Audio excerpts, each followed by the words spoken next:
And now we have Mataka Askari, who is a certified peer specialist, batterers intervention prevention specialist, certified facilitator for habilitation empowerment accountability therapy, HEAT, a CBT life coach, public speaker, and group facilitator. He is a former member of the State Advisory Council for the Missouri Department of Mental Health and is a hub team member with the Extension for Community Health Care Outcomes for Peer Specialist. He is currently employed by Connections to Success, where he does reentry work and facilitates classes while also doing work for Columbia Public Schools. Let's give a warm TEDx welcome to Mataka.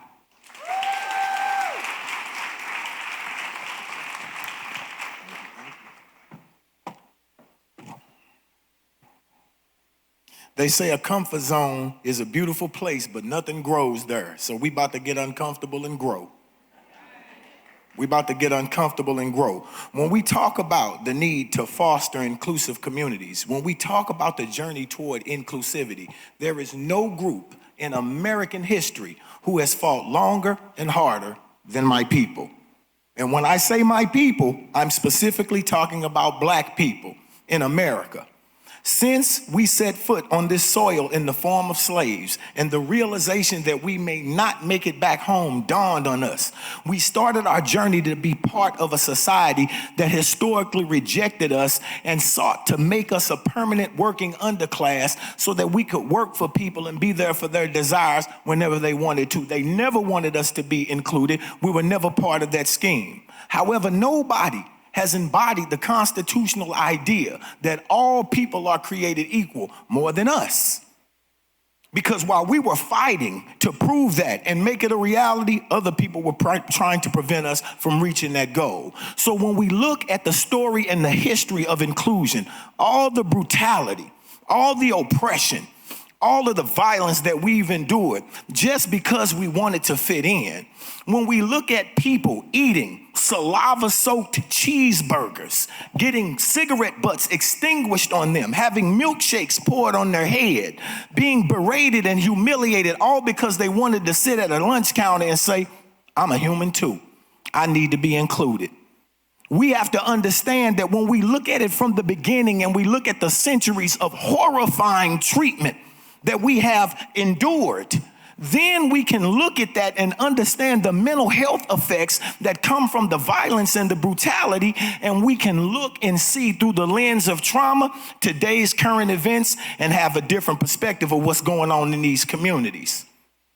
When you have a society that excludes you from every area of people activity, in education, we couldn't read, they didn't want us to read. And then when we were taught how to read or allowed to read, the educational curriculum that we were introduced to excluded us in a way that would create a healthy image and foster a healthy identity in us.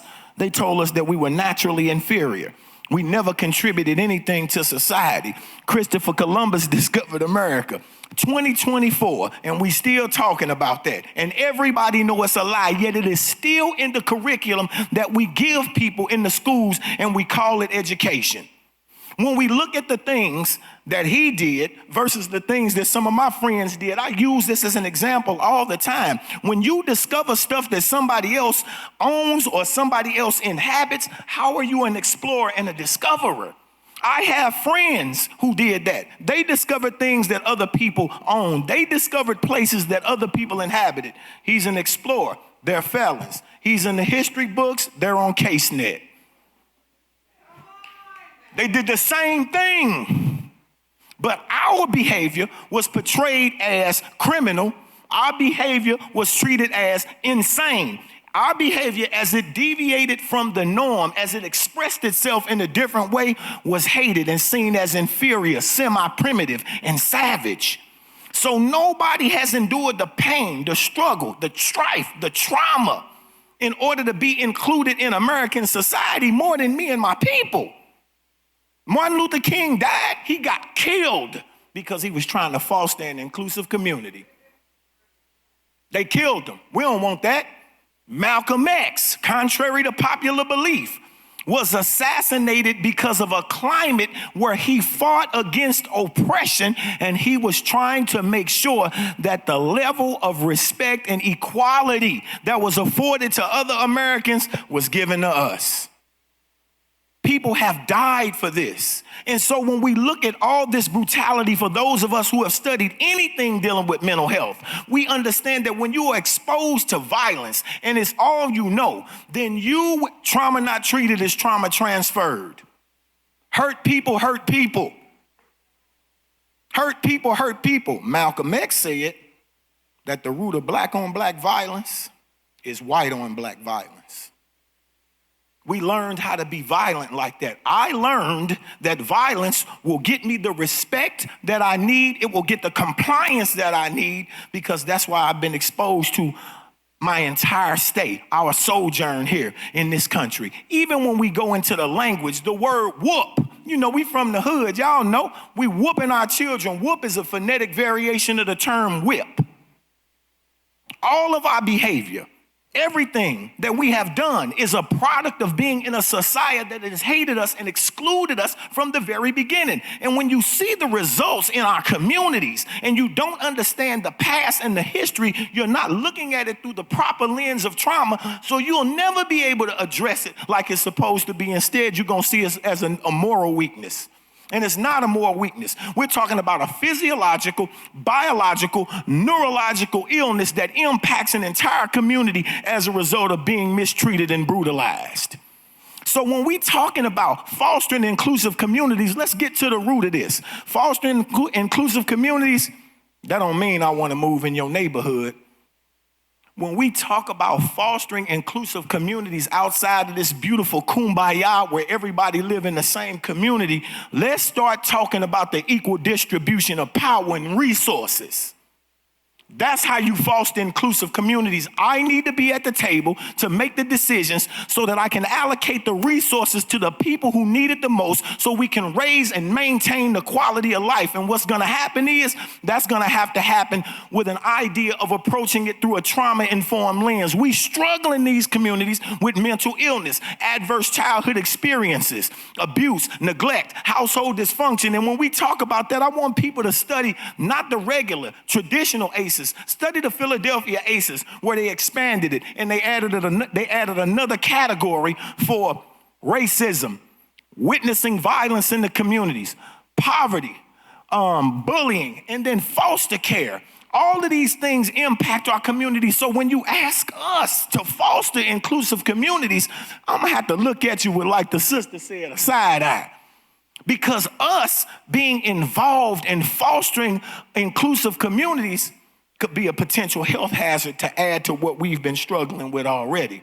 So I would submit that if people want us to be part of this community, if they want us to foster or be part of an inclusive community that's being fostered, man, let me know why we should be a part of it. Because every effort we made to this point has had catastrophic consequences in our community. Catastrophic consequences. Look at them. This behavior did not come from anywhere. There is a reason. And when we connect the dots and we walk it back, a case can be made that our fight for inclusivity has led to mental health that has engulfed our community in trauma, fratricide, genocide, and self-sabotage. Our communities. So let's remember, when we start talking about inclusivity, you have to look at it through a different lens, because different people have had different journeys that have yielded different results. And we still dealing with this stuff today. I'm using a historical context, but if we bring it up today, we still fighting these things. Because the educational curriculum does not represent us correctly, neither does any other area of people activity allow us an opportunity to have a level playing field. So when we talk about inclusive communities, I want to leave y'all with a couple of things. A statement that's important. An inclusive community is not them and they. It's we and us. It's we and us. So until we understand that we all occupy the same space at the same time, and we got the power here right now in 2024, because 100 years from now we won't be here. We have the power through understanding this stuff with the science that's available to be able to put forth effort that creates great and real and lasting change, so that the people in the future won't have to deal with it. like we dealing with it now because our ancestors were not capable of addressing it because of the opposition that they faced, the brutality that they were subjected to, and the trauma that they were dealing with. And so when we look at what fostering inclusive communities look like, I would say that the path toward fostering inclusive communities for us has been one of devastation.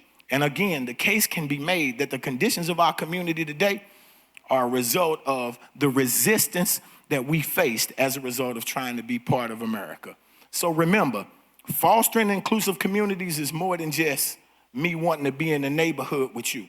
A true inclusive community shares power and resources. So that way, the people who really need the resources and the help, we can get that to them. And then we can raise, again, the quality of living, and we can maintain it. And when everybody has a great quality of life, and we have mental health services across the board to be able to address some of the things that different groups struggle with because of their march toward inclusivity, when we understand it through that lens, then we can start talking about fostering an inclusive community. Study trauma. I had a slide up there. I don't really know how to work the computers like that and all that. But I wanted to just give the talk because if we really in our hearts want to see this change, if we really want to do that, then I challenge you to study trauma. I challenge you to study multi-generational and transgenerational trauma, sanctuary trauma, complex trauma, where so many traumas are interwoven that it's hard to just pull out which one is the primary driver of the behavior. Look at our communities through the lens of trauma. And I promise you that if we want to build inclusive communities and we use the science behind what we know and we start the process of healing, then when we can be included in our own communities, we'll be healthy enough to talking about fostering inclusive communities with other people. Thank you.